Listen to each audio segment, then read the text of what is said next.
and it hits me, oh my gosh, this is that triangle. You know, there's explanation for everything that occurred in the Rendlesham Forest incident that doesn't involve aliens at all. It was completely silent. It comes right over our heads. He saw a classic flying saucer, really, standing in the clearing. He turned over to my father and held his hand, and he looked in his eyes and he said, "We're not alone." Welcome to Podcast UFO for our live show. We're live every Wednesday at 8 p.m. Eastern Standard Time on the Dark Matter Radio Network. Please remember to visit the website podcastufo.com for past episodes, blogs, and forums. During the show, feel free to participate live in our chat room. And don't forget to like us on our very active Facebook page. Hello and welcome to the show. I'm Martin Willis, your host, and we have an exciting show. John Burroughs is coming up, and he's going to be talking about what's been going on the last few years since he was on the show last, and anything, I don't know if there's anything new in Rendlesham Forest, but we're definitely going to be talking about Rendlesham Forest, that's for sure.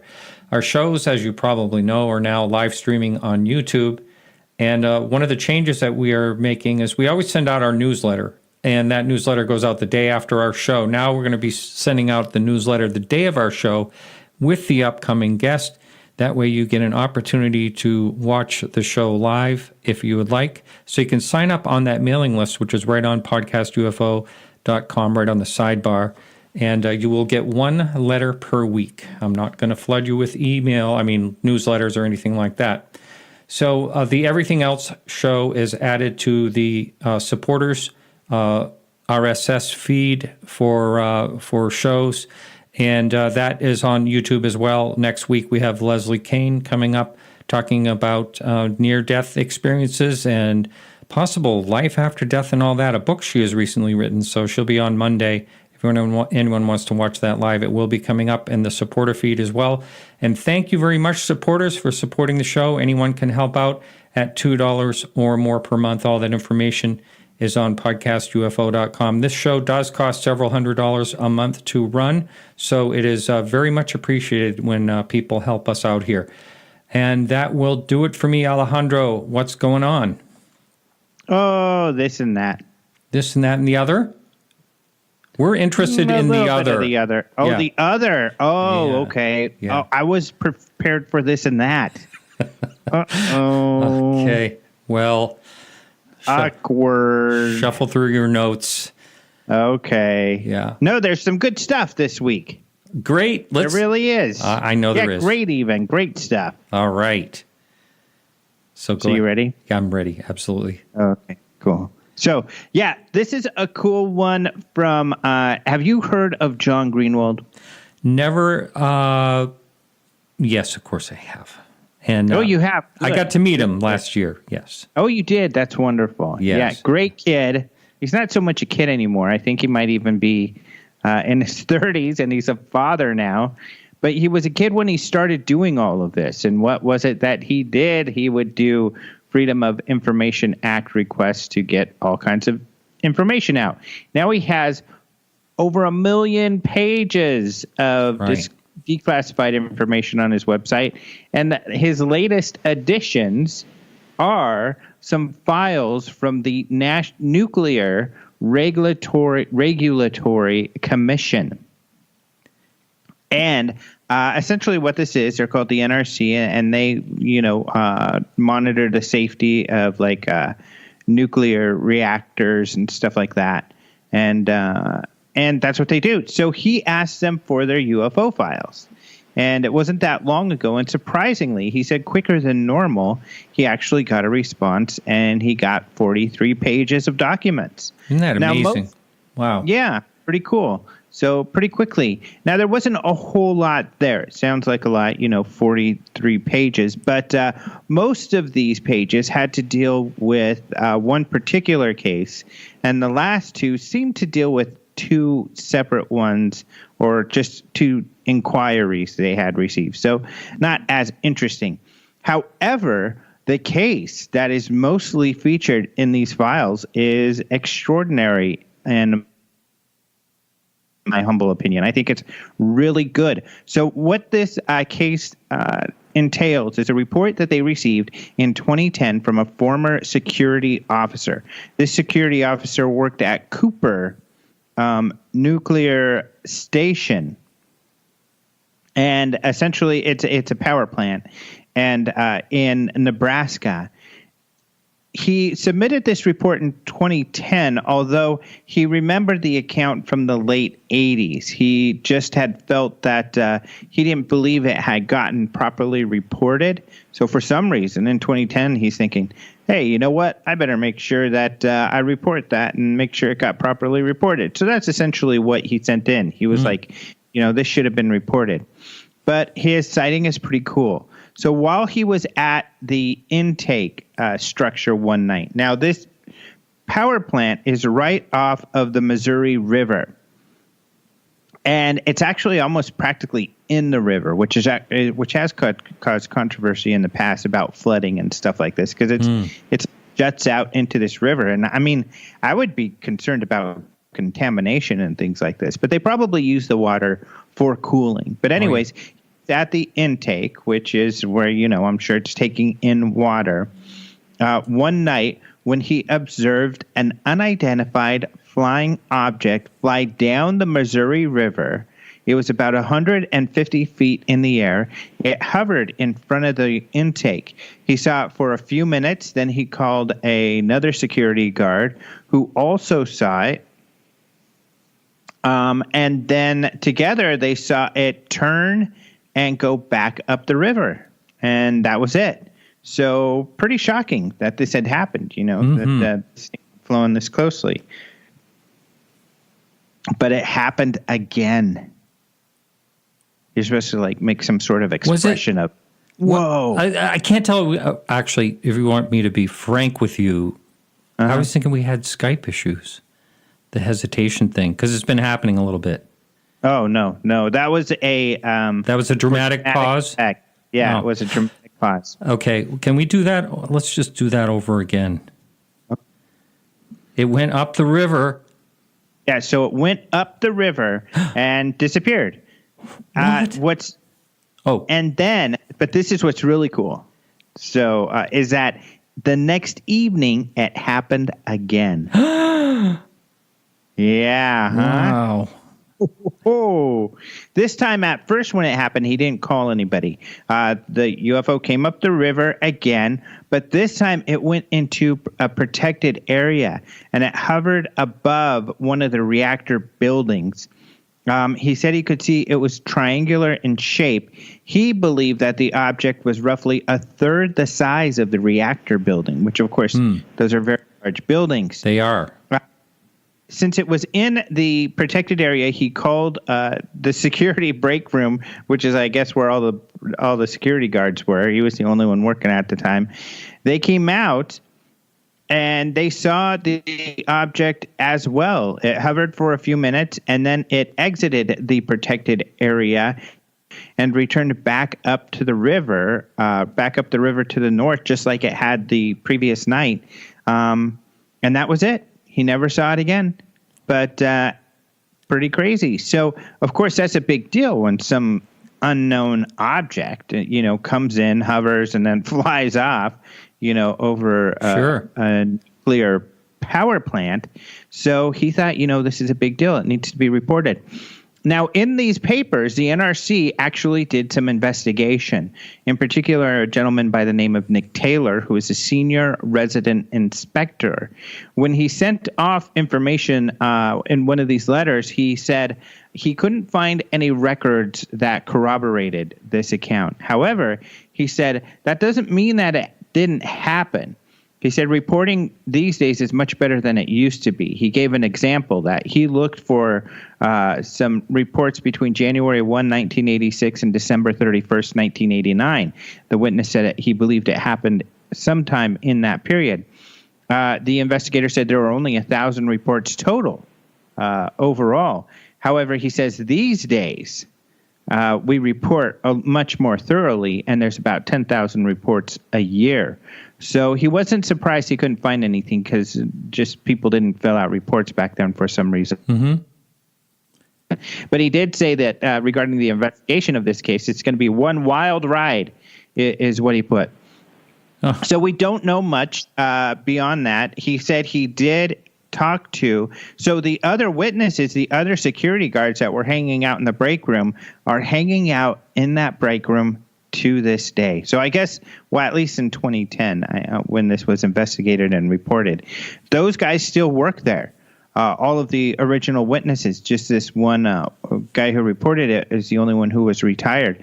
So they spoke with the other witnesses, but unfortunately, we don't have any information as to what they had said.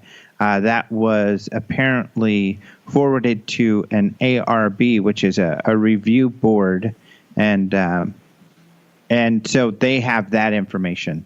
But pretty incredible report, I think, huh? I do too. I always am fascinated by anything to do with nuclear weapons and nuclear power, anything to do with UFOs, because there's definitely some type of connection there. And I wonder if Robert Hastings will be interested in trying to investigate any part of this one. Yeah, we'll have to see. It certainly fits in his wheelhouse. And he's done some, the best work in this area. So right. It's a great case. He ought to look into it. That's for sure. I'm sure he probably knows about it. I'm sure probably John Greenwald would have contacted him, I would think. Maybe I'm just full of assumptions. I don't know. Yeah, I think you're making a lot of assumptions. I think I am too. However, he may be aware. But that makes me think I should forward him this story. Why don't you go ahead and forward him the story? Okay, great idea. Yeah. That is a great idea. I'll do that. Glad I thought of it. So the other thing, this is kind of funny too, because the other files in these papers were essentially one person claiming that she believed that these aircraft that were nuclear powered had crashed and created essentially nuclear hotspots, right. Which they said no. And then another report, and here's how they summarized it.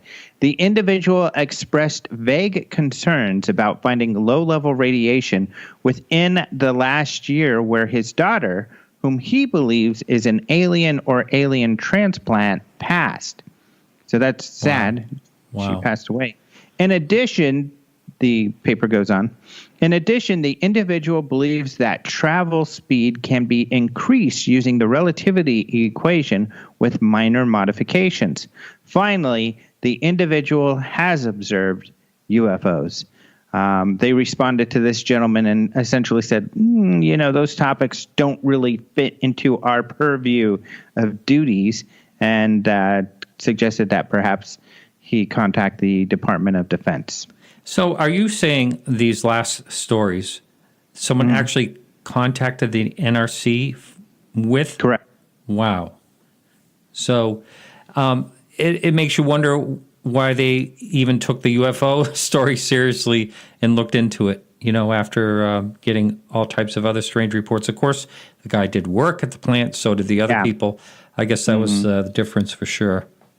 Yeah, they took it very seriously. There was no indication, beyond saying it would be a wild ride, that they were making fun or tongue-in-cheek at all. So they did take it very seriously, which they should, coming from a security officer. But, of course, it would be very interesting to speak with that officer or some of these other witnesses. So hopefully someone will do that. Perhaps it will be myself at some point, but we'll see if anybody beats me to it or if any of us are able to talk to anyone at all. Right. Well, I think we're getting kind of out of time-ish, sort of. I don't think we have time for another story unless you have a quick one. Well, just very quickly, a couple of great cases. Roger Marsh seems to really love plucking out the triangle UFO sightings I agree. from the MUFON, and this was a triangle sighting. So there are a couple more recent ones. So one from Virginia, and this person drew a picture of what they saw, a triangular craft with 5 lights on it. This was from just March 19th, so very recent. Another one is from Pennsylvania. Dauphin is the name of the city. This was in February 14th, and this person did a graphic like a Photoshop sort of graphic of what they saw. So a great graphic. So a couple more triangular cases that you can see also, all of which you can find at openminds.tv. Great. All right, Alejandro, thanks so much, as always, for your professionalism and all that stuff. My pleasure. All right, and we'll talk to you next week. All right, talk to you later, buddy. All righty, so hang in, everyone. We're going to have a quick music break, and we'll be right back with John Burroughs.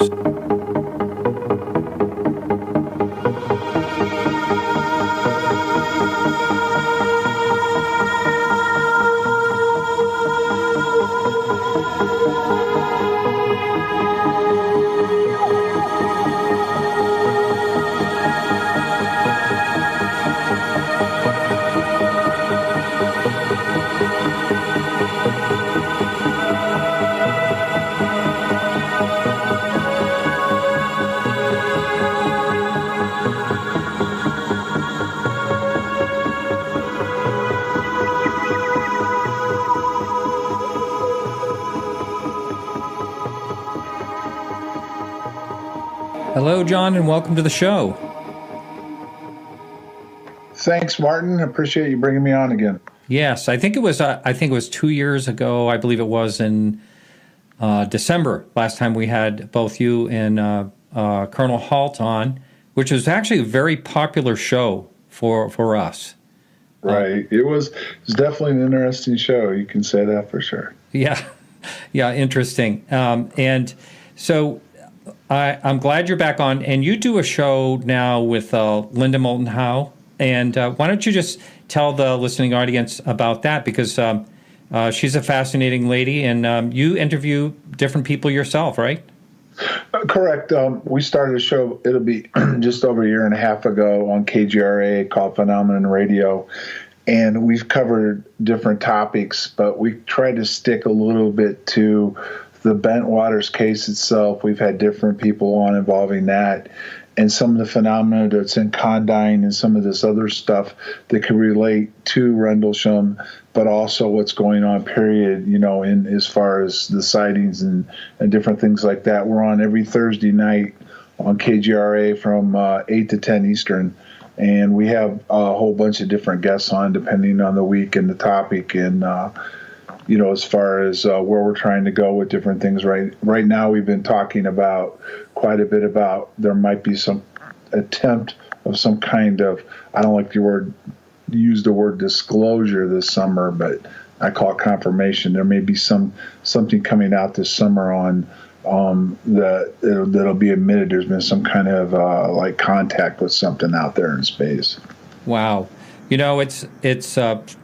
I think I listened to an old show on YouTube or something like that from way back in the 1950s, and there was a guy in there that was claiming that some type of contact, he was sure that it was going to happen in his lifetime and within the next year or two.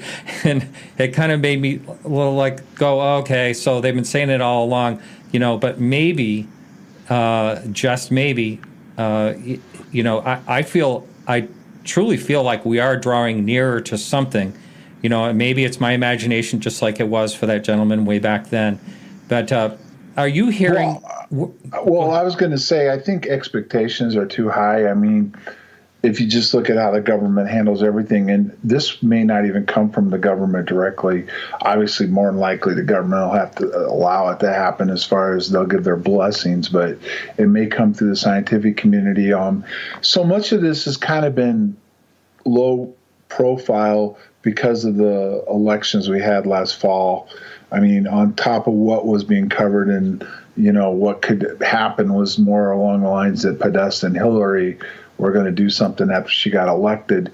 But you had stuff coming out that there was some articles written. There was even a paper written, and I don't have the names of the scientists in front of me, but they wrote a paper that I forget what area out there, in the solar system, they think they've received transmissions possibly from that area. NASA just came out recently and said the same thing, that there is a solar system that could support life, and SETI jumped on it right afterwards and said they are reevaluating certain signals that come from that area based on this this discovery, or whatever you want to call it, whether it was a discovery, how long they knew it, or this admission. They're going to look further into maybe there's been some signals coming from that area. So my take on this is that if you have never seen the movie Contact, watch it. Yeah. Because that was kind of an interesting spin on how it could all take place, but it would make the most sense. And I'm sure for the hardcore people living in ufology forever, they're not going to buy, what'll come out of it. But if you let the scientists come out, say they've had some kind of interaction, or they believe they had, on top of the fact that it could involve, the Chinese have launched a quantum satellite. They've confirmed that. I'm not sure what we have up there.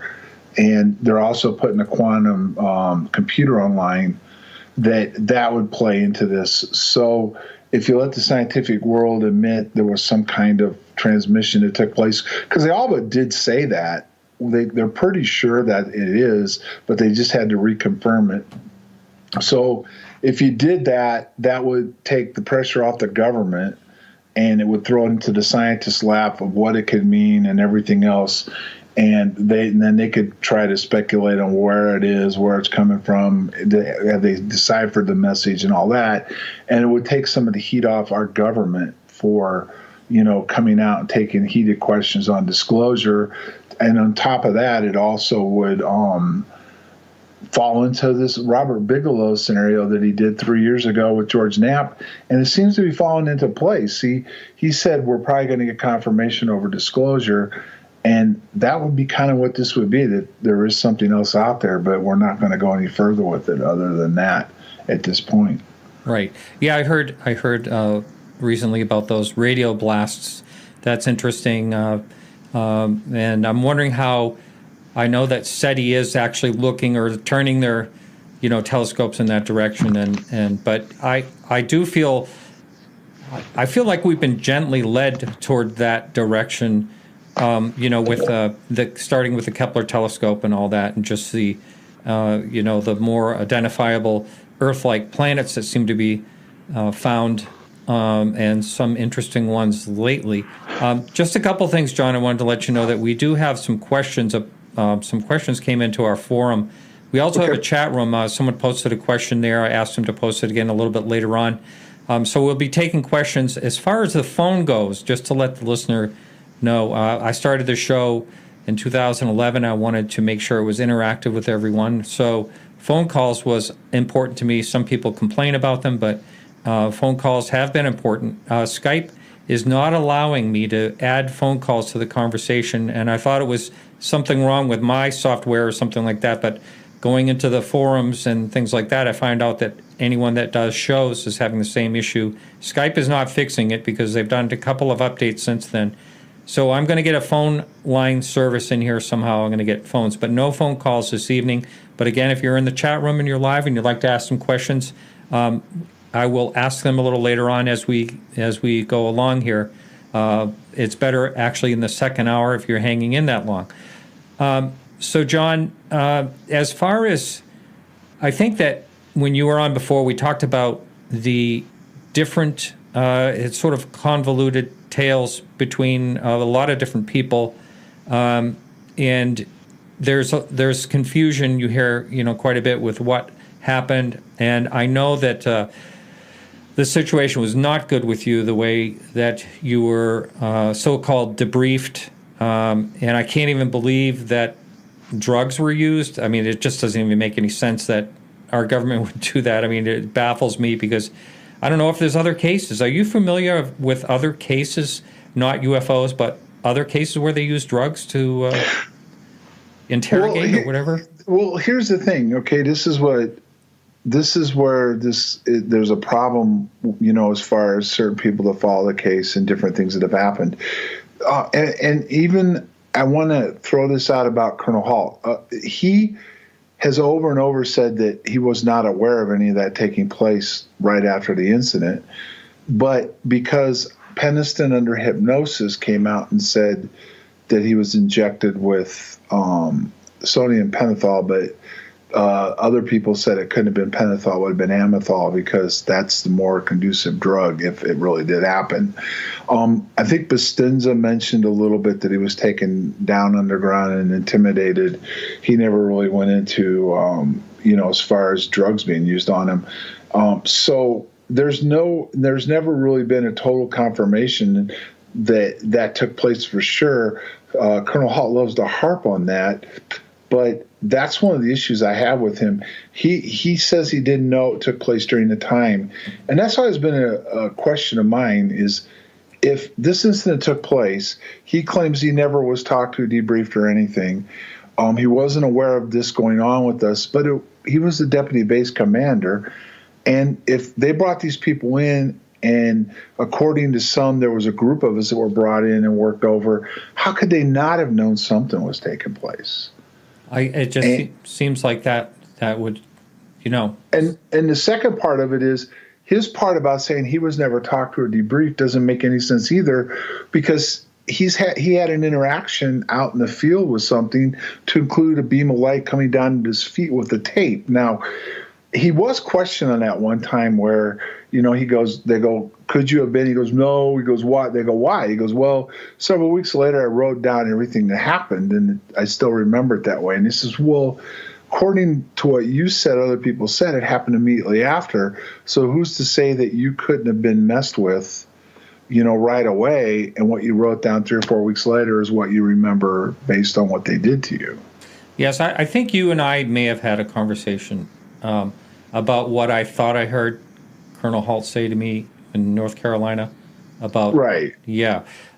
So, we Colonel Halt and I leave it at this point where I think that I heard him say that they used drugs on him, and he says he never said it. And then we're parting as friends in that way. We're not getting a big argument about it. But, it is a little weird what you just said, why he wasn't debriefed. I mean, he was right there, and he was commanding the whole situation. So it is rather bizarre that. Well, yeah, it goes even deeper than that. As far as he just came out with a book, I think it was last fall. Yeah. Called The Hall Perspective, and it was typical Colonel Hall. I mean, as far as going after Larry Warren, and I've always found that. Actually, not right away, but over the years I've watched this, that it just seems like anytime something interesting starts coming out about the case, those two seem to go at each other. And most of the time it is driven by Colonel Halt, not by Warren himself.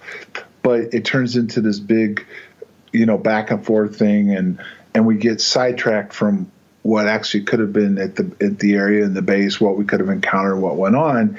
But as far as the part about him telling the story, when you listen to him talk about what he remembers happening, it's fascinating. I mean, here the man was out there with a 5-man team originally, and they saw stuff in the sky, and they had a beam of light come down to their feet. He was recording this and stuff, and that makes that, that's huge. And as far as the fact that you have a lieutenant colonel out there that documented this, that makes a lot. That's important to the case.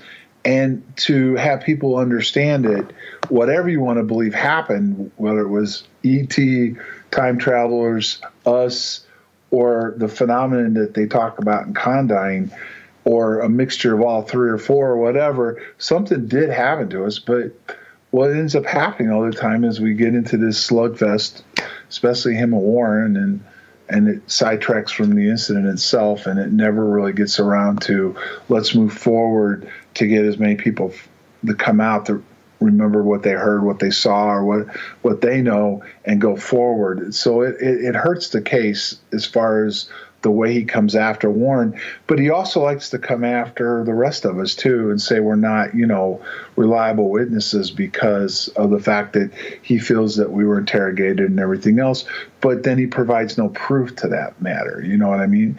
And when I say that, I'm not saying that maybe something didn't happen to us, but why does he want to reinforce that and say he never was messed with, trust him and trust him only, when you can take some of his story as far as how he's tried to go after us, to include the fact that he lied about Adrian and I's participation in the incident early on, and just now in this latest book, he's admitted now that we were involved with this party and we went forward of him.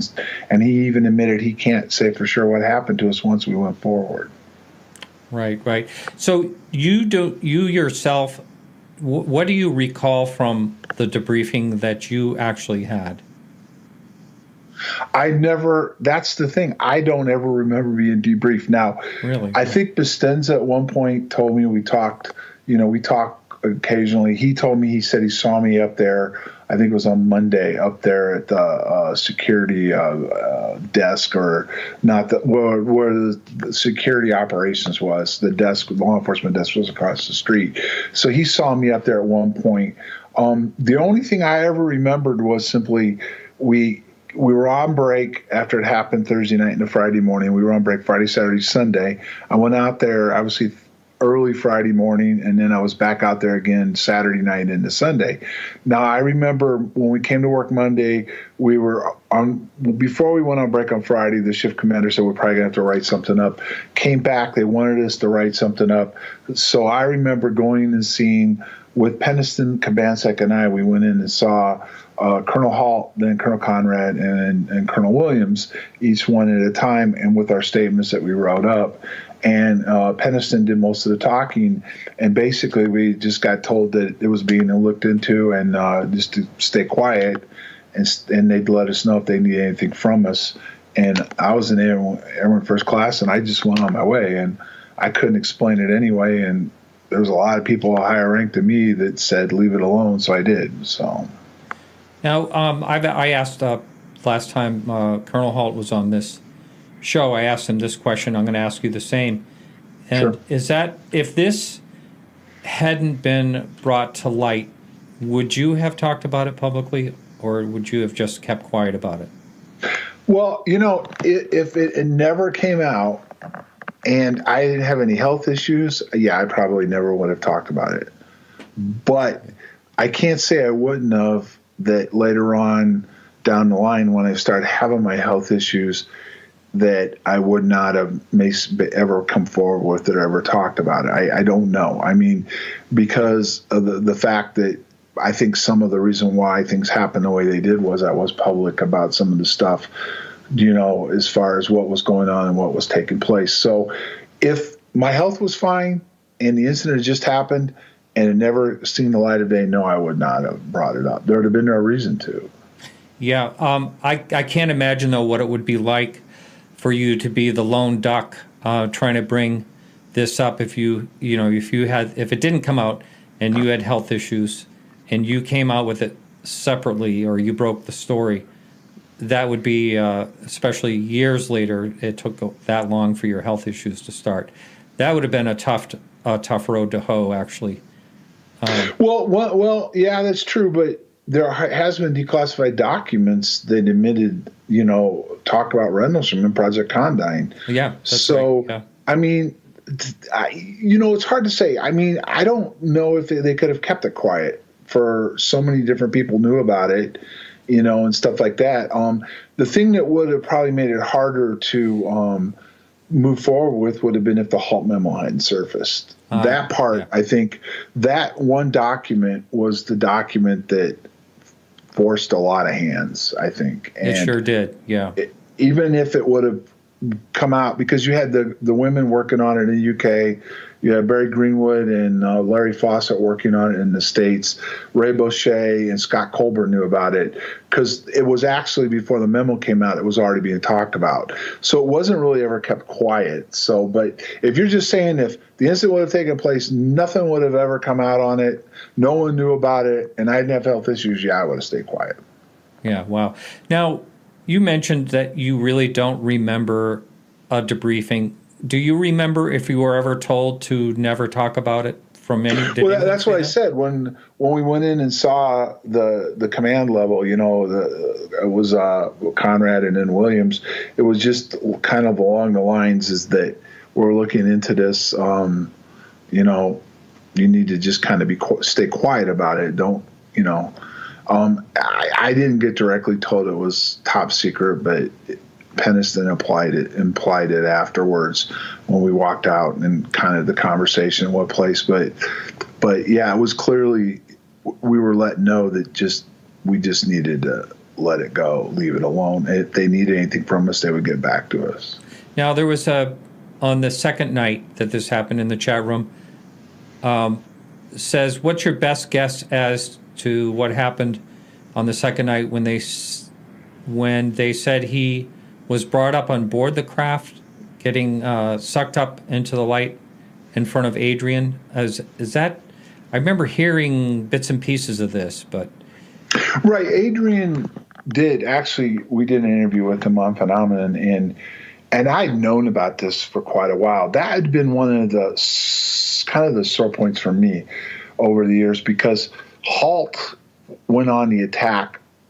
This was even before Adrian and I even knew it was out. In other words, I went on my way. I went to my next assignment, left there, went to another assignment, and then I started getting phone calls about it when the News of the World hit.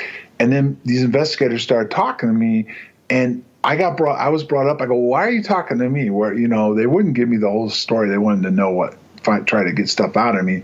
Chuck DeCarl got a hold of me too, but it basically came to light that they knew I was out there on one night, and then there'd been talk that I was out there on a different night with Halt, but Halt was denying it and was bad-mouthing Adrian and I, and just saying that we were never even there. Then if you listen to the tape, you hear my name on it, Adrian's on it, and it's just slowly been broken down over the years to now where he's had to admit we were not only there with him, but that we went forward of him.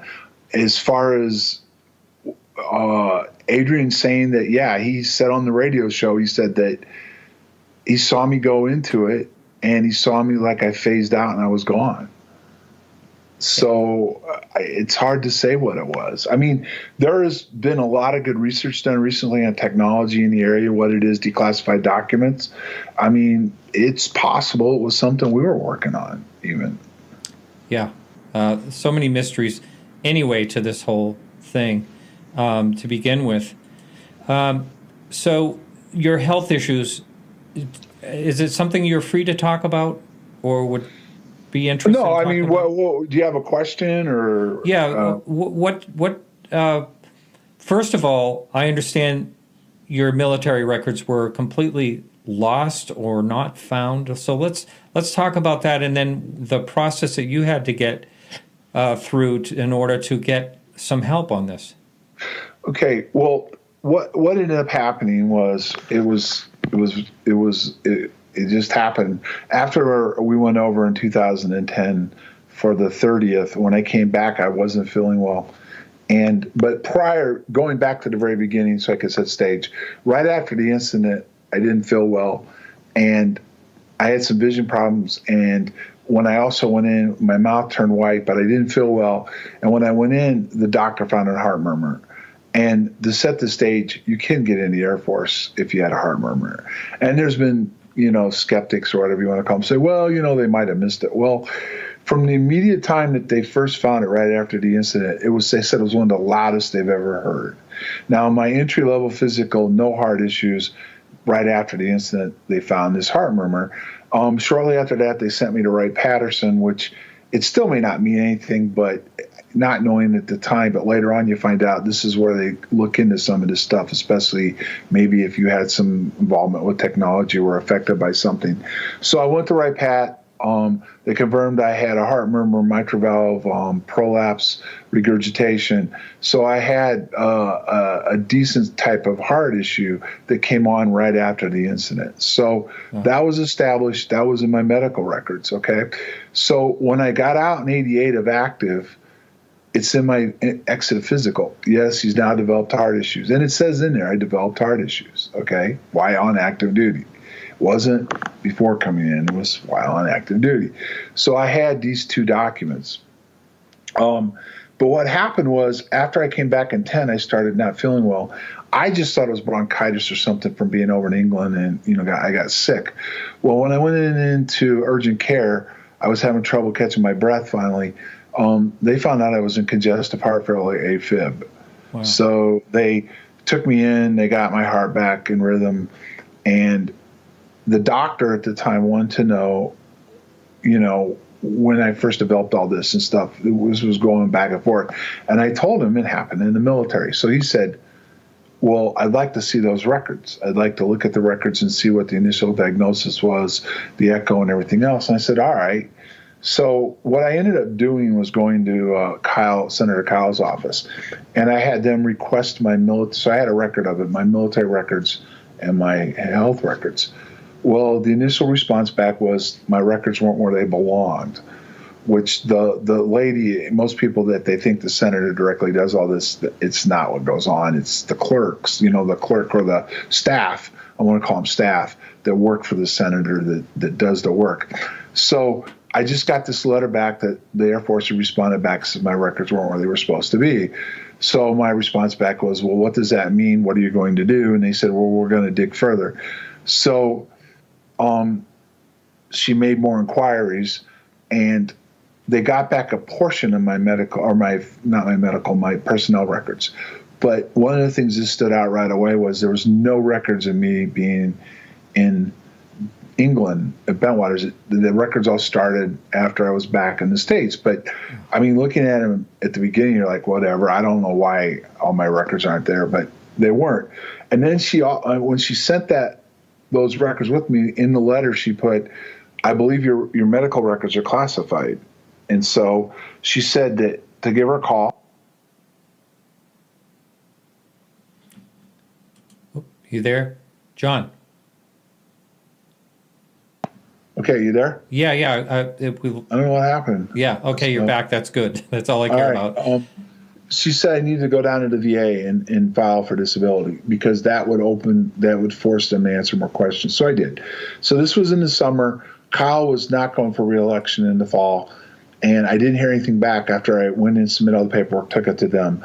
I did meet with her briefly when I get the paperwork. She said a couple things to me that was interesting. She said that she knows something bad happened to us, but she feels that she's only going to be able to do her best to get me medical care, but don't expect to get my records and don't expect to get an answer on what took place. Wow. So that was a little interesting. So November came, hadn't heard nothing yet, sent him a letter. They responded back that he was retiring, that they were unable to get what they wanted, recommended I go to Senator McCain's office. So they forwarded my whole packet to McCain's office. They were able to get me in for my initial disability review. When I went in there, the doctor asked me point blank, after asking me some questions about my issues I was claiming, she just looked at me and she said, well, everything you're claiming couldn't have happened to you in the military because there's no records of you being in the military during that time frame, medically or personnel-wise. So I'm looking at it, I go, what do you mean? She goes, you didn't come in until 1982. These are the records I have in front of me saying that. Wow. Like, well, I came in 79. And so I showed her some pay records I had in a briefcase I was carrying. She looked at her eyes, got kind of big. She goes, I go, well, what are you going to do now? And she says, well, there's nothing I can really do other than write up what's available to me. That'll be up to a pay grade higher than me. It's like, fine. So 3 months later, they came back and denied my disability based on the fact that I was not in the Air Force from 79 to 82, provided a DD Form 214 showing that I wasn't, that I came in 82. So they altered my DD Form 214. Okay. And that there were no medical records for me from 79 to 82 either. So this was the denial letter, and it was all spelled out in there, right? So, and what they were emphasizing too was they acknowledged the fact that my claim was I was injured in the line of duty at Bentwaters in Rendlesham Forest, but that I couldn't have been because I wasn't in the Air Force then. So that was, McCain's office went nuts. I mean, they went nuts. I mean, they couldn't believe this was going on. And so they started pushing harder. I had to meet with some people up higher in his staff now. I was talking to now the people way close to him, and I actually got to meet him at one point too and talk to him about it. But what they were able to do eventually was they did finally get my DD Form 214 to show I was in the Air Force in 79. But the comment was from the staffers was, we were able to get them to change your DD Form 214, but don't expect your medical records. You're not going to get them. Okay, they're classified. So I'm like, okay. But being is the fact is that they now had to admit I was in 79. And at that point, we were already threatening. I had a lawyer working with me out of Mississippi, Pat Frascogna, a really good guy. He wasn't a VA lawyer, but what we were going to do was we were going to go to federal court and we were going to file a lawsuit, asking for my medical records, because the VA wasn't taking responsibility for me, and my civilian doctors couldn't treat me because they didn't know what I was dealing with. So all that was going on, and so they started moving forward with that as far as they admitted I was in. And then we also got a VA lawyer involved in this, and then he was blown away by it too. But another factor came into play. We went to this, I believe it was called the Citizens Hearing, correct me if I'm wrong, with Steve Bassett. Yeah.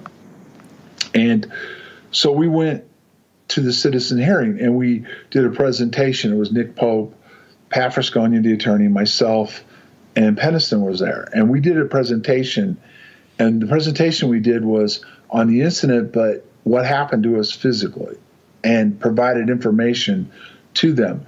And they were moved by it, and they were even shocked that there was a classified records section where they kept military records classified, medical. A lot of them didn't know it. A couple of them did, but several of them didn't. So they wrote a letter. They had 2 letters written. They had one for President Obama and one for the VA. And they signed it, and they sent it into both of them. And right after that all happened, all of a sudden, Pat got a phone call from an ex-CIA guy, or I shouldn't say ex. He had been in the company, and then he was a consultant now for them.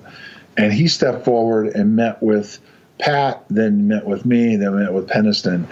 And he supplied some information, including a letter with some data in it, that besides that and everything else that was going on, that was handed to the VA. And the next thing you know, all of a sudden, I'm getting medical care. I'm getting in front of a surgeon. They're doing surgery on me.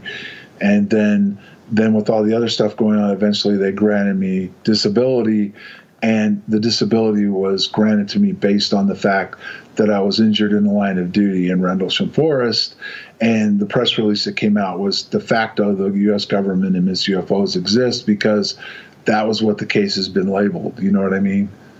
So wow. The evidence there that I presented, the government accepted and said that, yes, you were injured by whatever you encountered in Rendlesham Forest. Isn't that amazing? Yeah. That really is something that's groundbreaking as far as, something like that happening. Where the government right, but they never admitted. And Billy Cox, the reporter out of Florida, we provided him all the documentation showing him exactly, the case file that was presented as far as what we were presented, what the VA agreed to. And he wrote an article on it, and he saw the information. They admitted that my case was based on injuries in the line of duty at Rendlesham Forest. So they admitted I was hurt there, but what they haven't admitted to is what it really was, or what was taking place. Yeah, well, you can only assume, right? So a question in the message board, Adrian, I never know how to pronounce his last name, Bastenza? Yeah, Bastenza, yeah. He once said, now this is allegedly once said, because someone's writing this in the message board, that Halt was at the landing on the 3rd night. Had you ever heard that? Well, the landing that you were at, obviously. Well, yeah. Originally, the guys that went out there was Colonel Hall, Monroe Neville's disaster preparedness. Master Sergeant Ball was the oncoming security flight chief. So it actually happened, I believe, started on swing shift. By the time they got everybody together, the security flight chief on the incoming flight went out there. Lieutenant England was out there. And he would have been the shift commander on swing shift, and he held over. And then Bastenza was in that group. And then I met up with Halt after he'd been out there for a while and went forward. And, yeah, this is the big discrepancy that there's a gap in the tape. Halt went out of his way to say that Adrian and I weren't there, and over the years admitted that finally now we were there, and then we went forward. And he says he can't say that something didn't happen to us when we went forward. But that is the area I think pretty much that he's always tried to cover up as far as keep it from ever going anywhere, and that they did see whatever happened to Adrian and I. Now, whether or not they or how close they were behind Adrian and I when we went forward or not, I don't know. But that would be the whole thing in there. And there's a gap in the tape where nothing happens for quite a while, and then all of a sudden he says they're heading back to base. Wow. Now, do you remember actually walking toward the craft? Well, I don't call it a craft. I always remembered as lights. You know, in other words, Penniston described it as a triangular craft. Adrian called it lights until I went into it. Then he said it exploded into something that looked kind of triangular with blue lights in it. But him and I were running forward towards it. And what happened was whatever it was started coming back towards the Halt landing party when I met up with him. And Halt asked me, "Is that what you saw the first night?" And it was in a distance too, but it looked kind of like something when we were looking at it from a distance. But this time it was like coming over the top of some trees out in front of us, down in towards the field. So I was just like, I don't know. I'd like to get a closer look. So he left distance and I go forward. And we started moving towards it. We were running. Adrian went down to the ground. He said he felt like something pushed him down, held him down. And then he described it. He saw me go into it. I phased out like I was gone or almost gone. And then when this was going on and exploded, then whatever it was, then I reappeared and was gone. And all I remember was getting close to it, and then it was gone. That's all you remember. And yes. What about that night afterwards? Do you remember how you felt, or did you feel like there was something else, wrong other than, the sighting itself? Well, the crazy thing is that Adrian and I have talked about this, and I remember when it was gone, I was standing there, I saw him, we had a brief conversation kind of like about what took place, and we started walking back, and him and I have no memory from that point until the next day. Wow.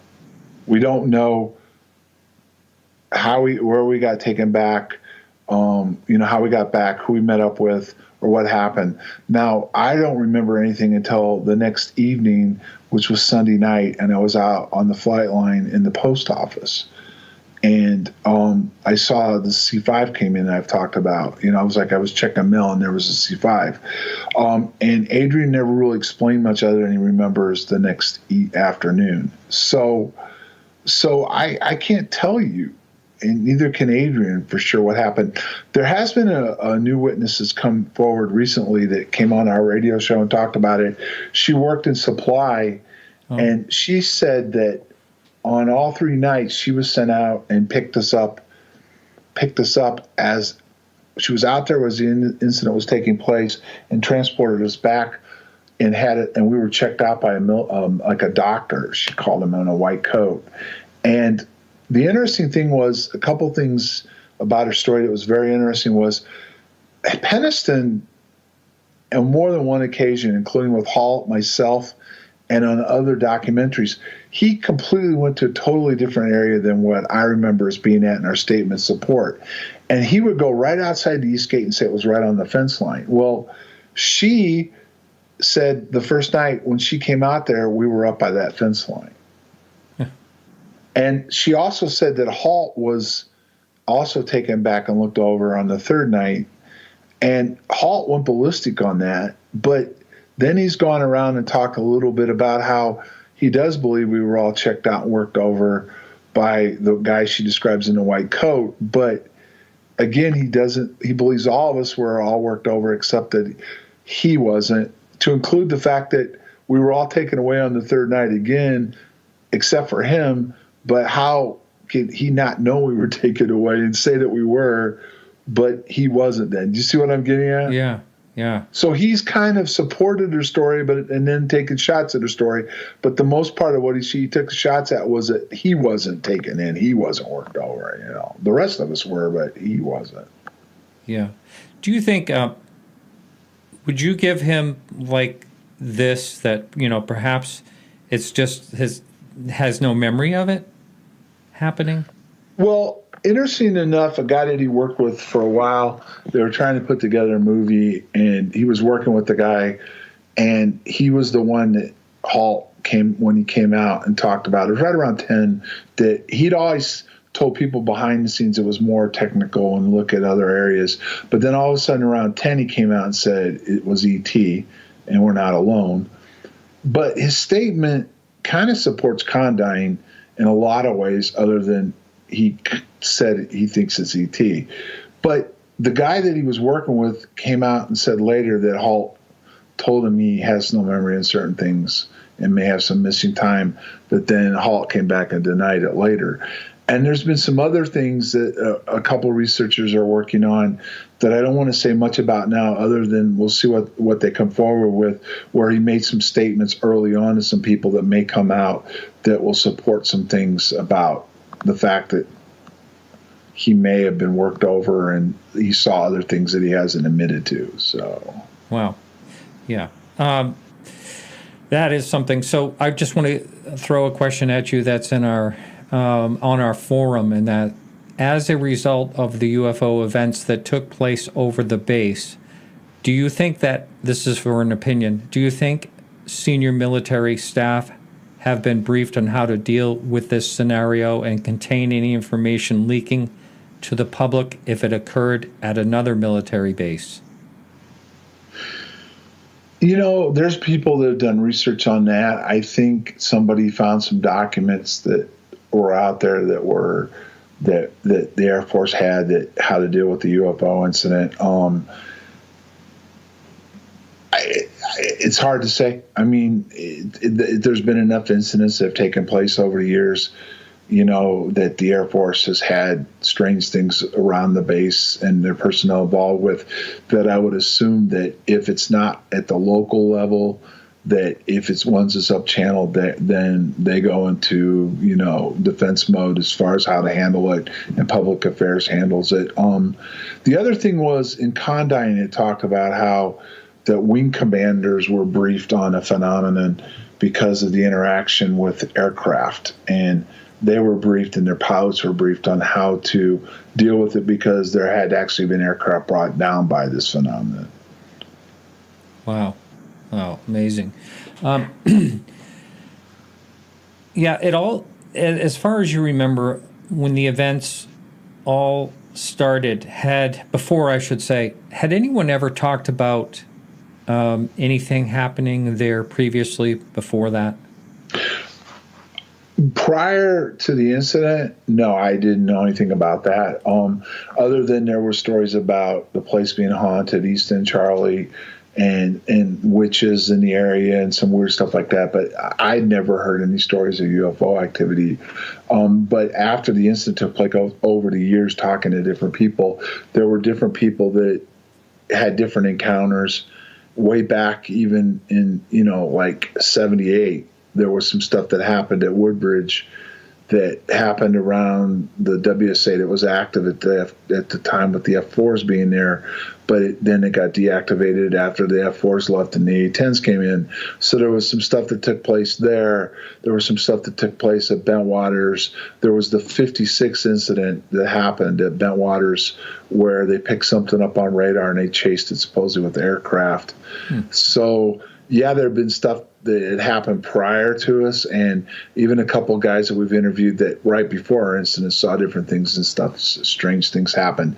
But did I know about this prior to the incident? No. Have I found out about it since? Yes. Yeah, well, on the other side, I understand there's still things happening there. Do you follow any of that? Yeah, I deal with people that are living over there. I talk to different people all the time. And yeah, there's still strange stuff. When we went back in 10, we had a guy come down, an engineer come down with equipment, and we filmed some weird stuff that was out in the field, and we had some EM readings and some strange stuff that went on. So yeah, there's still strange stuff going on that can't be totally explained. Yeah, to this day. So right, and I heard you say earlier, I know that Chuck thinks that it's most likely ET. Well, he made a press release on it, so. Yeah, he said that on this show as well when he was on. And you sound like you're kind of confused about what it could be. And I don't blame you. I mean, I would be too. But I guess I'm going to ask you, what do you think the most likely possibility of what happened on those nights was? Well, I can tell you before I've done this research, I've always felt like it was something that we were doing that caused something to happen. And what I mean by happening is, I can't tell you what we dealt with, but there was something else there other than just us. And so much research now shows the area, declassified documents show that there was all kinds of special weapons programs going on, special access programs that were taking place right outside the base, where it was R.F. Bowsey, Marlsham Heath, the BT site that was connected to Marlsham Heath. You had Orford Nest. You had all this stuff that was there. They're working on EM fields and different technologies, plasmas and stuff. And then you had Condyne that got declassified, where they said we were exposed. That was one of the documents that helped me get my my disability, was the fact that in Condyne it said that we were exposed to UAP radiation.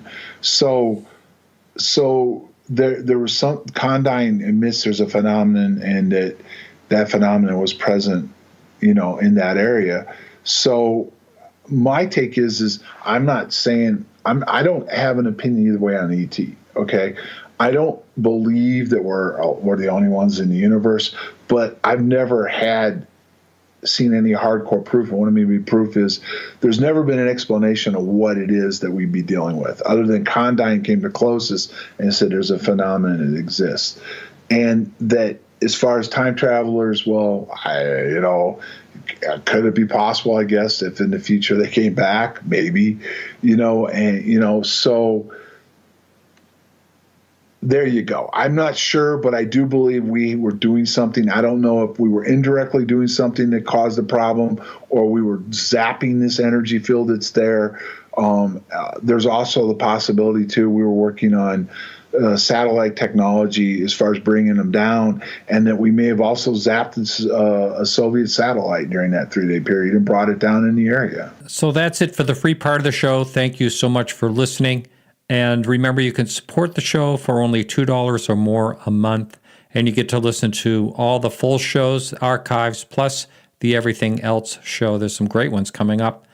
Next week, we have Ryan Sprague. That will be a fun show. And remember, you can always watch the full entire show for free just by visiting podcastufo.com on Wednesday evenings at 8 to 10 p.m. Eastern Standard Time.